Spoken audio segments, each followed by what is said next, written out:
পাবে। চলো মহারাজ আজই আপনার মৃত্যু হবে। তাই তা কিভাবে মরবো আমি? আজ রাতে আপনার বিশ্বস্ত মন্ত্রী তরোয়াল দিয়ে আপনার গলা কাটবে।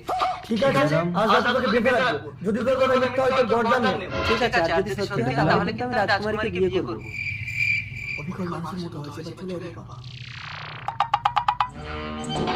এবার একটা কোপ সবাই দেখুন ও, মরে আজ গেছে থেকে আমি এই সাম্রাজ্যের রাজা। সাইড দেখি দেখি রাজা মশাই, আমাকে ক্ষমা করে দিন রাজামশাই।